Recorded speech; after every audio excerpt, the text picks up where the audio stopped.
One of the things I like most about backpacking is the opportunity for continuous improvement. With each trip, we try to get better and better at what we do. Regardless of whether you've been on one trip or 50 trips, each time we come home as backpackers, we have the opportunity to sit back and think, all right, what went well, what didn't go well, and how am I going to make sure that my trip I go on next time is even better than the last? I've been backpacking for a while, and I was recently thinking about all the things that I've changed since I've started. So that's what I'm going to go through with you today, are 5 things that I've changed since I started backpacking. Let's go. One change I made since I started backpacking was to switch from a sleeping bag to a quilt. Now, I've been camping since I was a little kid, and I've always slept in a traditional sleeping bag, and I didn't really have any issues with it.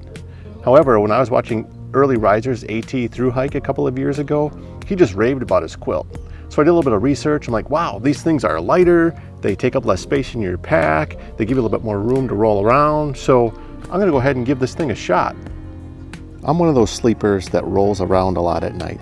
I don't just lay there in one position and then wake up in the morning. I'm on my side, I'm on my back, I'm on my stomach the whole night long.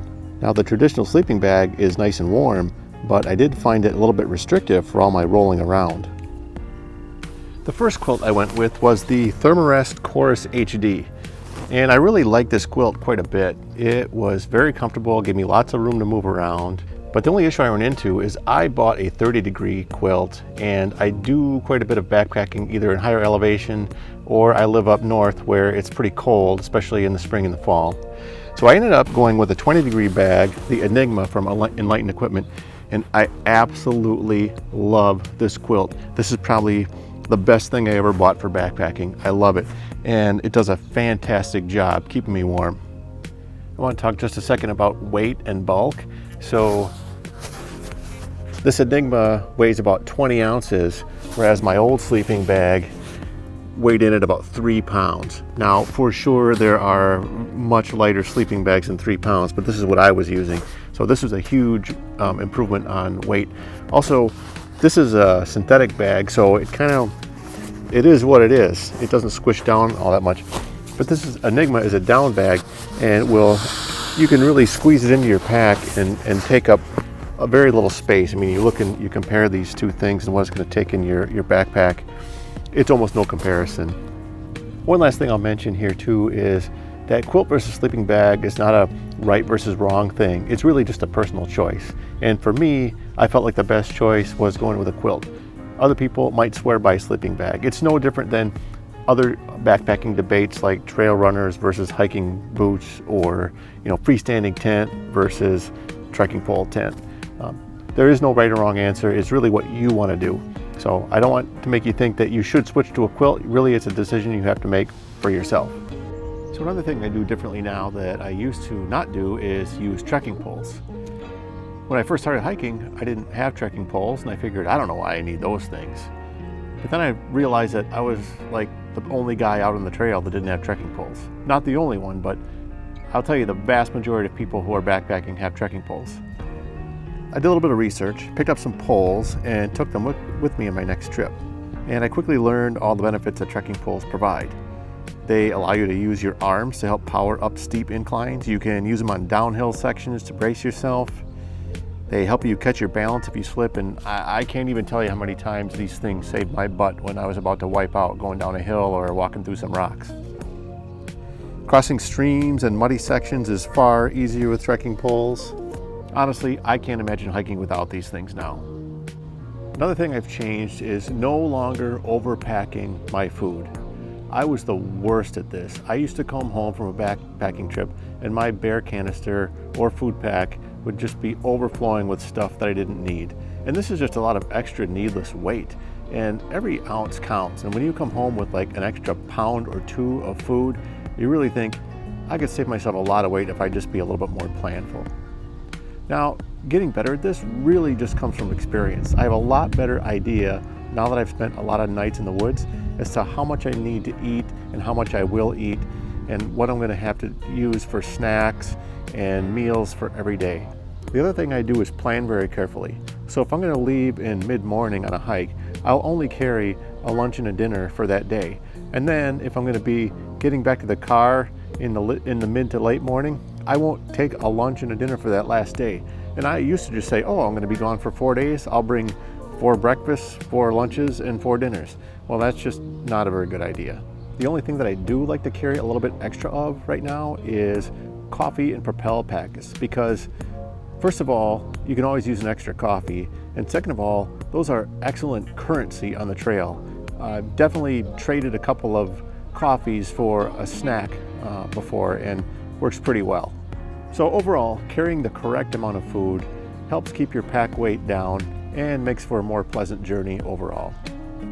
The next thing that I have changed is I no longer take my shoes and socks off when walking across streams.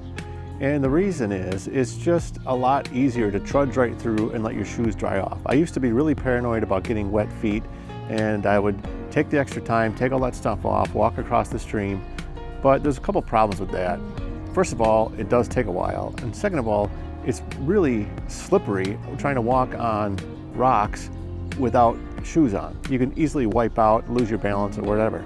And lastly, rocks are sharp in some streams, and you don't want to slice your foot open in the middle of nowhere.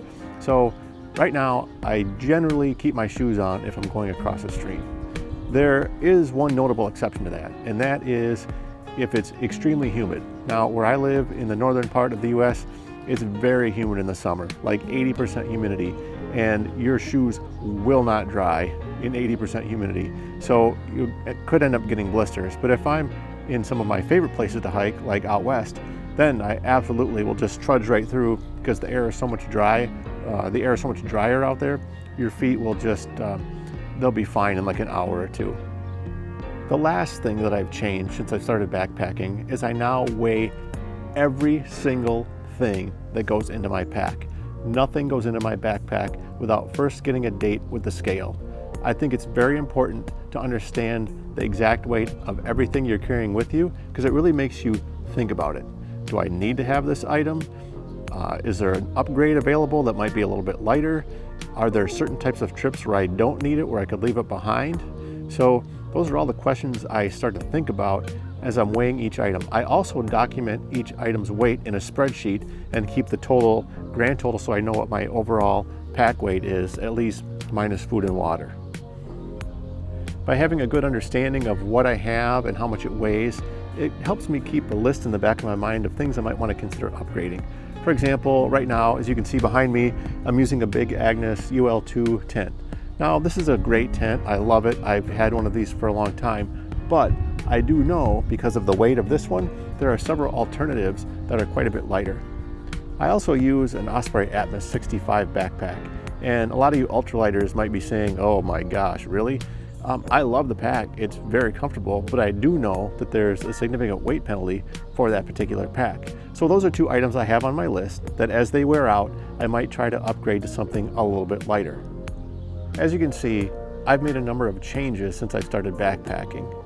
That's one of the things I love about this hobby, is you're always trying to get better and better at what you do. Make that next trip even more successful than the last one. It never stops either, and I'm sure that in a few years from now, I'll be able to make another video and list a whole bunch of things that are different than what I do even today. As always, if you found any value in this video, please hit that like button and consider subscribing to my channel. Thanks for watching, and have a great hike.